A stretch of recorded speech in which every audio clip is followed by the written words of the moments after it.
हमारा ये 4th lecture है नेपोलियन बोनापार्ट में। अब होता क्या है, अब डाउनफॉल कैसे होता है, नेपोलियन अभी तक जीत ही जीत रहा है, लेकिन डाउनफॉल कैसे हुआ है, ये हम डिस्कस करेंगे। अपनी जो दो चेंजेस आप याद रखना कि इक्वलिटी बिफोर द लॉ और प्रॉपर्टी जो राइट्स होते हैं, ये नेपोलियन के दिमाग का आइडिया था, ठीक है।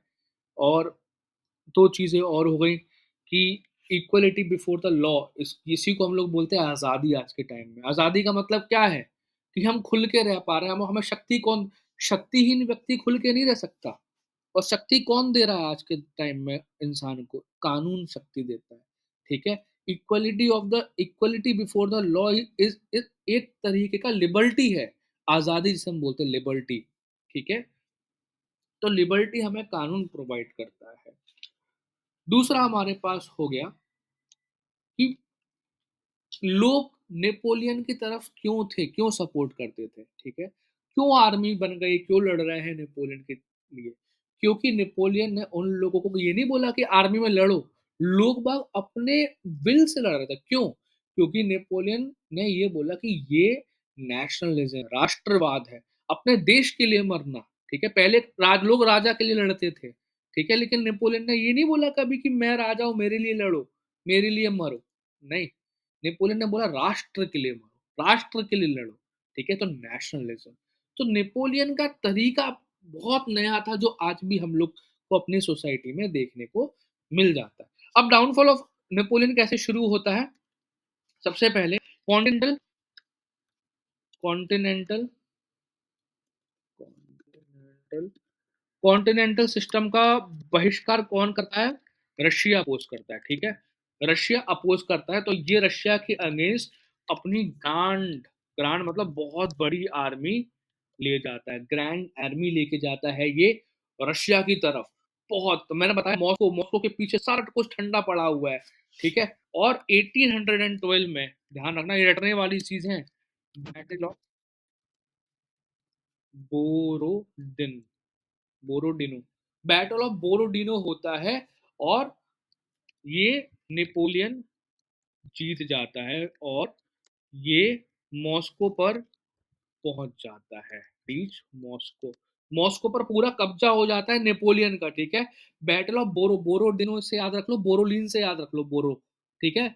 अब बोरोलिन की जरूरत पड़ेगी नेपोलियन को, ठीक है। बोरो दिनों या बोर वाले दिन, ऐसे बोर होने वाले दिन, तो बोरो दिनों ऐसे याद रख लो, ठीक है। 1812 में बोरो दिनों की बैटल हो गई, जहां पर नेपोलियन जीतता है और ये मॉस्को को पूरा कब्जा कर लेता है। लेकिन ये बोलता है नहीं, मजा नहीं आ रहा, थोड़ा और आगे चला जाए, ठीक है। आगे चलता है, लड़ता रहता और उसकी पूरी आर्मी ठंड की वजह से, ठीक है, due to winter due to winter and shortage of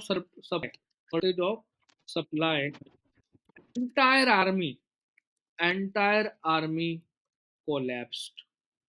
पूरी आर्मी कोलैप्स्ड हो गई, क्योंकि शॉर्टेज ऑफ सप्लाई, फ्रांस से इतना दूर पड़ जाता है रशिया, वहां से सप्लाई नहीं आ पा रही है, ठंडा पड़ा हुआ है। और नेपोलियन की जिद के कारण, सिर्फ जिद थी कि आगे चलो, जिद के कारण ये अपनी ज्यादा आधी क्या, लगभग 85% 90% इसकी आर्मी पूरी खत्म वहीं पर रशिया में खत्म हो जाती है, ठीक है। जब ये तीन देशों को पता चलता है कि भाई नेपोलियन अब कमजोर है, अभी सही समय है अभी हथौड़ा मारने का, तो एक सिक्स्थ कोएलिशन बनता है। कोएलिशन मतलब क्या होता है? कहते हैं कोएलिशन सरकार, अलग अलग जुट को मिला के बनने वाली सरकार को हम लोग बोलते हैं कोएलिशन सरकार। तो कोएलिशन क्या हो गया? छुटके पुटके जो मतलब अलग अलग देश, अलग अलग एम्परर, अलग अलग देश मिलकर एक कोएलिशन बनाया, जिसमें मेजर था ब्रिटेन। ब्रिटेन ऑब्वियसली पावरफुल है, अभी हरा नहीं पाया है रशिया। रशिया भी पूरा खत्म नहीं हुआ है, ऐसे मॉस्को तक ही पहुंचा, रशिया पूरा पड़ा हुआ है अभी जीतने को। प्रूशिया प्रूशिया जर्मनी को हम लोग बोलते हैं, और ऑस्ट्रिया, ये मेजर थे। इन्होंने अपना एक सिक्स्थ कोलिशन बनाया और एक जंग लड़ी, और बीच में ही नेपोलियन को अटैक कर दिया, ठीक है। बीच में ही अटैक कर दिया, इसको बोलते हैं हम लोग, जहां पर अटैक किया वो जगह थी तुम्हारी जर्मनी में ही जगह थी, ठीक है। बैटल ऑफ नेशंस, ठीक है, ढेर सारे नेशंस हैं, तो बैटल ऑफ नेशन, ठीक है। ये युद्ध लड़ा गया लैप्जिंग में। लैप्जिंग नाम की जगह आज जर्मनी में है, आईपी लेप्जिंग, लेप्जिंग नाम की जगह आज जर्मनी में है। ठीक है, तो ये बैटल ऑफ नेशंस लड़ा गया और नेपोलियन यहाँ पे लॉस्ट करता है। ठीक है, अभी जीत रहा था, अब ये हार जाता है, और हारने के बाद बैटल तुम्हारी 1813 में बैटल हुई थी। 1813 में बैटल हुई थी, रशिया की चढ़ाई इसने 1812 में करी थी। 1830 कमजोर पड़ गया वहां पर रशिया में, उसकी सेना मर चुकी है। तो यहाँ पर 6 देश मिलकर कोलिशन बनाते हैं, जिसमें से मेजर थे ब्रिटेन, प्रूशिया, ऑस्ट्रिया और रशिया, ये मिल जाते हैं। प्रूशिया मतलब जर्मनी। ठीक है, बैटल ऑफ नेशंस करते हैं जो कि लेप्जिंग में होती है। लेप्जिंग नाम का एक शहर आज है, देखना आप करोगे, बहुत ही खूबसूरत शहर है लेप्जिंग, जर्मनी है। वहां पर तो वहां पर नेपोलियन की हार हो जाती है। अब नेपोलियन की हार होती है तो यहाँ पर साइन करता है नेपोलियन एक ट्रीटी, ट्रीटी का नाम है treaty, treaty of fountain blue, FOUNTAINBLEAU, fountain blue. तो ध्यान रखो, फाउंटेन पेन जो कि ब्लू कलर का है, तो फाउंटेन ब्लू नाम याद रख लो। ट्रीटी ऑफ फाउंटेन ब्लू साइन हुई है, जिसमें यूरोपीय तुम्हारा नेपोलियन का राज पूरा हटा दिया जाता है कि भाई तुम्हें जिंदा रहने दे रहे हैं ना, यही बड़ी बात है। ठीक है, यही बड़ी बात है। और नेपोलियन को एक आइलैंड में भेज दिया जाता है, एल्बा नाम का आइलैंड है, ये मैप में देख लेना, एल्बा एक आइलैंड है, दूर कहीं पर आइलैंड है जहाँ पे नेपोलियन को वॉज सेंड और थोड़ी बहुत आर्मी रखने की भी परमिशन देते कि अपनी छोटी मोटी आर्मी रख के यहाँ पे अपनी send with limited army Elba island पे तुम भैया राज करो, तुम खुश रहो यार। ठीक है, तुम अपना दिमाग वमाग मत चलाओ, हम यहाँ पे संभाल लेंगे, एल्बा आइलैंड में बने रहो, चुपचाप बने रहो, खाओ पियो मस्त रहो। ये ट्रीटी ऑफ फाउंटेन ब्लू में लिखा हुआ था, 1814 में ये शुरू हो गई। तो आइलैंड में भाई साहब बोर हो गए, है ना, कहते ना मजा नहीं आ रहा है, तो इनको मजा नहीं आया, वो गए वहां से और ये एल्बा आइलैंड से भाग गए, एल्बा से भाग गए, और भाग के कहा गए, रीच्ड फ्रांस।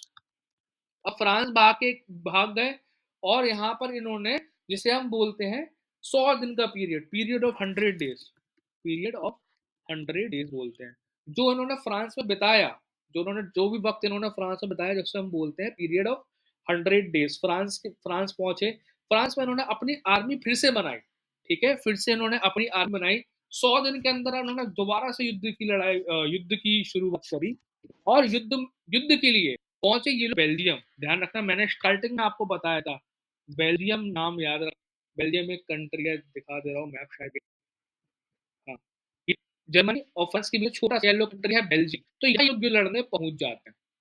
ठीक है, बेल्जियम में, और यहाँ पर होती है आपकी बैटल ऑफ वाटरलू। ध्यान रखना, बैटल ऑफ वाटरलू सबसे इंपॉर्टेंट बैटल है ये, सबसे इंपॉर्टेंट बैटल है, इसको मत भूलना बस। ठीक है, 1814 में ये बैटल हो जाती है। अब इस बैटल में ड्यूक ऑफ वेलिंगटन नाम का एक, 2 बंदे आते हैं लड़ने के लिए, ड्यूक ऑफ वेलिंगटन, और दूसरा बंदा होता है ब्लचर। ये ब्लचर तुम्हारा लीडर होता है, लीडर ऑफ प्रूशिया। ठीक है, लीडर ऑफ प्रूशिया होता है, ये दोनों लड़ने आते हैं, और नेपोलियन की गजब हार होती है, नेपोलियन बहुत गंदी हार होती है, इतनी बुरी हार होती है कि किसी भी ट्रीटी लाइक बचता नहीं, और इसे बाद में भेज दिया था island of Saint Helena. Saint Helena में इसे भेज दिया जाता है। ये हेलिना, एक क्वेश्चन सेंट हेलिना पर बनना ही बनना है। ठीक है, ये एक आइलैंड है, ये एक आइलैंड है, वाटरलू हारने के बाद सेंट आइलैंड में, सेंट हेलिना में इसको भेज दिया था कि भाई तू यही मर, ना तुझे आर्मी मिलेगी ना तुझे शौक मिलेंगे, यहीं जेल में बंद रहे, तो जो करना कर। ठीक है, एक लास्ट लेक्चर बनाते इस पे।